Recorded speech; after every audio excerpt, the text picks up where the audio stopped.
ना, तो फिर आपको पता चलेगा कहाँ से कौन सी सस्ती मिल रही है, कहाँ पे सेल है, क्या सारा कुछ। और यहाँ पे आपको ये है कि ऑनलाइन आप सिंपली विज़िट करें, आपको पता चलेगा कहाँ-कहाँ सेल है, क्या हिसाब-किताब है। तो वहाँ पे आप आराम से इज़िली यूज़र्स जो है वो अपना फ़िल्टर आउट कर सकते हैं चीज़ों को। तो लेस इन्वेसिव एनवायरनमेंट के अंदर वो चीज़ें परचेज़ कर सकते हैं। फिर अगर उन्होंने किसी स्टोर के ओनर के से बात करनी भी हो अगर घर बैठे, तो वहाँ पे आपको 24 आवर चैट अवेलेबल होती है अच्छी वेबसाइट के ऊपर। वहाँ पे कस्टमर केयर के रिप्रेजेंटेटिव होते हैं। वो आपको उसी वक़्त आपको रिस्पॉन्स करते हैं, चैट करते हैं आपके साथ। और अगर आप कॉल भी करना चाहें तो उनके हेल्पलाइन का नंबर मौजूद है, वहाँ से कॉल करके और इन्फॉर्मेशन लेना चाहें वो भी ले सकते हैं। और इन जनरल इन्फॉर्मेशन जो है वो आपको वेबसाइट के ऊपर अवेलेबल होती है प्रमोशन और सेल्स के रिलेटेड। फिर 10 नंबर है जी, gain access to customer data easily. आप ये देखो कि कस्टमर के डाटा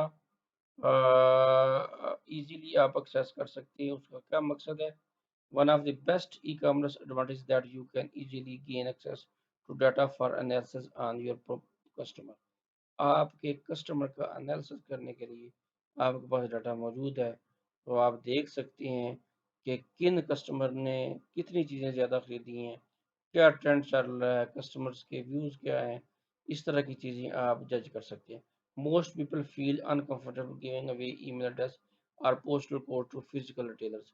जब कोई बंदा फिजिकली किसी रिटेलर के पास जाता है ना, हेसिटेट करता है अपनी इन्फॉर्मेशन देने के लिए, वहाँ पे लिखने के लिए हेसिटेट करता है, लेकिन ऑनलाइन वो माँगते हैं वेबसाइट्स वगैरह, तो वहाँ पे वो अक्सर आपकी ईमेल और आपका बाकी इन्फॉर्मेशन वो फ़िल करता है फॉर्म में, तो वो वेबसाइट उसको कैप्चर कर लेती है, अपने डेटाबेस में स्टोर कर लेती है।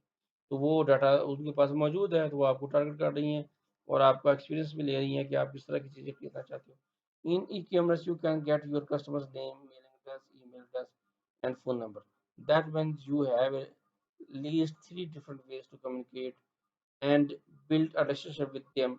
You can even have them fill out marketing surveys, share their birth date with you, and more. If you ask them to create an account, you can obtain even more information from them to better serve them if your customer are based within your। अच्छा, इसमें भी देखो भाई बात ये है ना, आप यूज़र से डाटा ले रहे हैं और फिल करा के फॉर्म आप उसको डाटा को रख रहे हैं, तो अक्सर आपने देखा होगा यूज़र अपनी प्रोफ़ाइल भी मैनेज कर रहे होते हैं। उसमें आप उनसे उनकी इंटरेस्ट भी चेक कर सकते हैं। उनकी डेट ऑफ़ बर्थ लेके तो आप ये जज कर सकते हैं कि किस तरह के लोगों का किस तरह के इंटरेस्ट है और किस तरह के इंटरेस्ट की बेस पे आप अपने बिज़नेस को उस तरीके से डिज़ाइन, उसकी स्ट्रैटेजी डिज़ाइन कर सकते हैं। बात समझ आई ना, है ना? तो ये इन्फॉर्मेशन आप ऑनलाइन बेहतर तरीके से लेके अपने बिज़नेस को प्रमोट कर सकती हैं एज़ कम्पेयर टू कि फिज़िकल रिटेलर जिसको कोई पसंद ही नहीं करता, अच्छा नहीं समझता, अनप्लेज़ेंट फ़ील करते हैं कस्टमर की उनको अपनी इन्फॉर्मेशन दी जाए। ठीक हो गया जी। ये था आपका कस्टमर डाटा कीज़ है और उसके बाद है जी able to process high number of orders. बिल्कुल बात ठीक है कि 11 नंबर ये है कि आप हाई नंबर ऑफ ऑर्डर जो है ना वो भाइयों कर सकते हैं process online as compare to offline. किसी स्टोर पे जाएँ, वहाँ पे आपको क्यू मेंटेन करना पड़ती है। कस्टमर आएगा, चीज़ें देगा, उनको टच करेगा, फ़ील ये वो करते-करते इतना वो टाइम कंज़्यूम करता है एक कस्टमर, फिर वो उसको प्रोसेस करने में टाइम लगता है।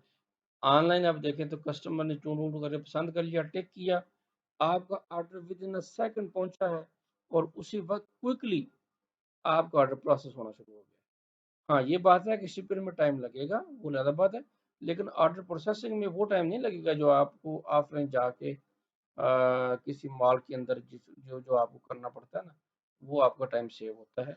आप बहुत सारे ऑर्डर जो है ना, आपका जो बहुत सारे कस्टमर के ऑर्डर क्विकली आप प्रोसेस करते हैं ऑनलाइन। ऑफ़लाइन जो है ना ये इतना ईज़ी नहीं है, लेस ऑर्डर प्रोसेस होते हैं उसी टाइम के अंदर। If you choose to uh, drop ships, you can process a high number of orders with ease. As your business continue to grow, you might choose to hire employees to help with order processing. Also, with drop shipping, you don't need to physically have the product in order to sell it to the customer. Therefore, you do not have to worry about stock control in physical stores have. ज़ाहिर है आपके पास आपने online display किया हुआ है। अगर हमारे आपके पास शार्ट भी आपको पता है आज आ जाएगी, कल आ जाएगी, तो परसों हम डिलीवर कर सकते हैं, तो वो ऑर्डर प्रोसेस हो जाएगा। फिजिकल स्टोर के अंदर आप पूछेंगे ये चीज़ है, वो कहेगा नहीं है, आप कहेंगे अल्लाह हाफ़िज़। वो उस चीज़ को अगर चाहिए कहीं और सर्च करेंगे। लेकिन ऑनलाइन में आप उसको डिस्प्ले करा सकते हैं, मेरे पास है, फील करेंगे है, स्टॉक में है, बस आपको पता है आ जाएगी तो दे देंगे। तो ये एक एडवांटेज है ई-कॉमर्स का उसके ऊपर जो इस तरह की आदत जो है वो प्रोसेस हो जाती है। फिर उसके बाद है जी कैन स्केल बिजनेस क्विकली, ये भी बड़ा अहम एडवांटेज है कि आप अपने बिजनेस को स्केल अप कर सकते हैं, जितना मर्जी उसको इंक्रीज करें। और जो दूसरा सिस्टम है जिसको ऑफलाइन आप बिल्डिंग में है, अगर मॉल्स वगैरह देखो ना, अगर आपके पास एक शॉप है तो उसमें आप एक्सटेंशन करना चाहते हो तो कितनी कर लेंगे, लिमिटेड स्पेस है ना, तो वो टू सम एक्सटेंट तो आप कर सकते हैं एक्सटेंशन, लेकिन लिमिटेड है। हो सकता है कि हम ऐसे आप एक्सटेंड नहीं कर सके, बस आपके पास डिस्प्ले की स्पेस नहीं है, काउंटर लगाने की स्पेस नहीं है, तो इस तरह की लिमिटेशंस हैं। ऑनलाइन में ऐसा नहीं है, आप जितना मर्जी उसको एक्सटेंड करें, आपके प्रोडक्ट्स अपलोड ही करनी है ना, अपलोड करनी है तो आप उसको यूजर को ज़्यादा इंटरफेस बढ़ा दे देंगे, ज़्यादा पेजेस दे देंगे, तो वो ऑफलाइन में पॉसिबल नहीं है। अच्छा, इसको डिटेल में आप पढ़ लेंगे,